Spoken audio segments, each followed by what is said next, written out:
Testing, testing, un autre essai. Je vous parle donc de la cause et de l'effet. La cause,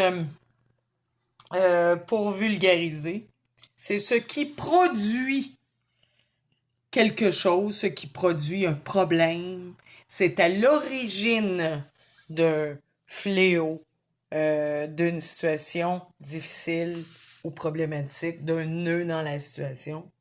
Et l'effet, c'est ce que ça engendre, ce qui se produit, les conséquences que ça peut avoir sur nous. Donc, en fait, pour vous donner un exemple, si je prends un médicament parce que j'ai une douleur quelque part ou des Advil parce que j'ai mal à la tête, pour ne pas les nommer, et que par les médicaments que je prends, les médicaments ont un effet plus intense et plus indésirable que la cause de mon problème. Évidemment, on pensera à en changer ou le modifier parce que ce qu'on veut éviter à tout prix, c'est que, habituellement, quand il y a une cause problématique, quand il y a un problème au cœur d'une situation, ce qu'on veut, c'est pouvoir la résoudre, pouvoir revenir à la normale et éviter ainsi d'avoir des effets indésirables. Quand je parle de cause et d'effet, évidemment, il y a les peurs que nous projetons sur les autres. Je vous mets en contexte, je vous donne un exemple. Si je veux apprendre à un enfant à traverser la rue, bon, on espère qu'il puisse faire cet apprentissage à l'école primaire, et que j'ai peur. Moi, j'ai peur. Je l'empêche et je lui fais associer ma peur, ma propre peur, à la rue. Donc, j'ai peur du danger. Je pourrais t'empêcher de vivre. Ça peut être dans un autre contexte aussi, parce que moi, j'ai peur. Donc, il faut faire attention de ne pas développer, de ne pas créer, prendre l'effet pour la cause. Par exemple, ma peur pourrait avoir une incidence encore plus dramatique que le simple apprentissage de traverser la rue chez l'enfant. C'est ce que l'on veut éviter. Donc, si je fais le vide autour de vous et que par la suite, je vais mentionner que la cause du problème, c'est que vous êtes associable et que vous n'avez pas d'amis et que parce que moi j'ai fait le vide autour de vous, que j'ai répandu de fausses rumeurs ou que j'ai terni votre réputation, je viens de fausser les deux informations, je viens de fausser la cause réelle versus l'effet, la conséquence qui vient en second plan, en deuxième lieu et qui découle directement de la cause.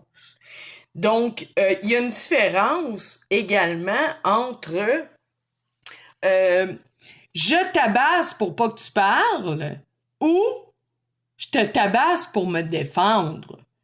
C'est quoi la cause et c'est quoi l'effet escompté? Donc, il faut faire très attention, justement, surtout sur les réseaux sociaux. C'est facile d'interpréter, c'est facile de s'inventer des histoires, des scénarios, n'importe quoi, sous le couvert d'une seule image. Bon, sur les réseaux sociaux, ces temps-ci, ce qu'on essaie de faire, c'est de désamorcer le complotiste, désamorcer la vague de groupes, le regroupement de gens qui ont un même type de pensée. Bon, évidemment, on peut utiliser toutes sortes de méthodes, la dérision, du complot, le tourner ça à notre avantage un peu pour faire semblant que le complot n'existe pas. Je vous rappelle toujours ce qu'est un complot. Donc, il faut toujours avoir un point de référence commun avant de prononcer le mot, de sorte qu'on soit tous sur le même point. Vous vous souvenez, j'en parlais dans une autre vidéo. J'ignore si vous l'avez vu, mais quand même. Donc, un complot, c'est un événement qui survient, souvent fâcheux, pour lesquels 2, 3 ou plusieurs personnes ont pris part. Donc, si le complot n'existait pas, il n'y aurait pas de spotted policiers zélés sur le web. Puis on n'assisterait pas à toutes sortes de dynamiques ou de prolifération de différentes écoles de pensée. Donc, c'est comme de dire la Terre est plate. Et oui, le complot existe. Et oui, il y a des gens qui se font bâcher, qui se font lyncher, qui se font amoindrir. C'est sûr que quelqu'un qui veut pas que vous parliez pour une raison XY a tout intérêt à vous faire passer pour n'importe quoi ou aller tourner en dérision la forme du complot, le mot, l'essence ou ce qu'on y associe à complot, complotiste. Bon, évidemment, encore une fois, cause et effet, d'où l'importance d'aller creuser, d'aller gratter. On entend quoi? Est-ce qu'on est sur le même dénominateur commun lorsque l'on parle de complot? On pense à quoi? Est-ce une cause ou est-ce un effet? Est-ce qu'on a trop serré le lien?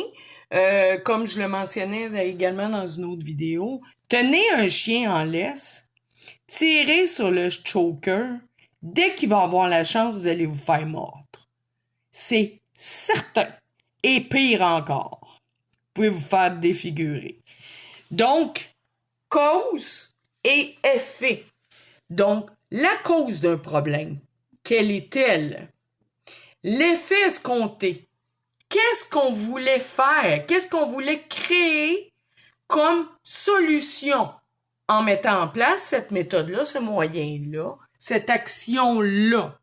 Et qu'est-ce qui est arrivé? Que fut l'effet? Donc, la conséquence directe de ce qui s'est produit. Donc, c'est important de faire la part des choses. Et trop souvent, on met en avant-plan les effets comme étant des causes. Faut faire attention. Une conséquence à quelque chose. Une conséquence à une action. Si je suis en colère, c'est important qu'on sache quelle est la cause de ma colère. Ma colère est une conséquence. Bon, or, il existe différents tissus sociaux, différentes personnes qui agissent de différentes façons. Donc, c'est toujours important de questionner. Donc, qu'est-ce qui pousse un individu à entreprendre une action?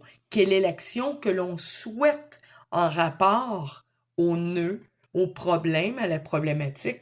Quelle solution on voulait préconiser en agissant de la sorte et quel effet, effectivement, ça a produit en bout de ligne.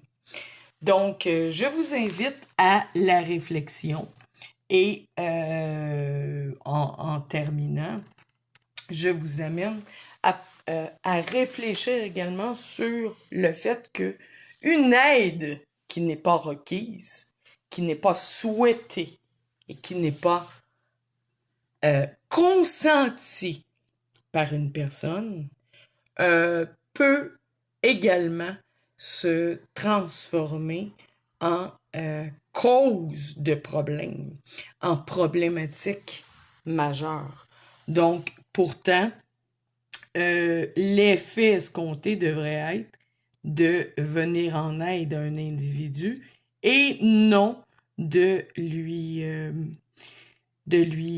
imposer quelque chose ou de le rendre encore plus mal, que notre aide se transforme en importante nuisance. C'est la raison pour laquelle on va toujours poser la question franchement et ouvertement. De quelle façon je puis te venir en aide? Souhaites-tu, as-tu besoin de mon soutien et de mon aide? À quel niveau? De quelle façon je puis te venir en aide? De sorte de laisser le libre choix à la personne qui est devant nous et ne pas lui imposer indûment notre présence qui pourrait se transformer en fardeau s'il ne le souhaite pas. Parfois, on croit que notre façon de penser est la façon de penser la mieux, la meilleure, puis que les autres devraient penser comme nous. C'est une erreur. Les gens sont différents et doivent être respectés dans leurs besoins comme dans leurs différences. Donc, là-dessus, je vous souhaite une bonne réflexion. Au revoir.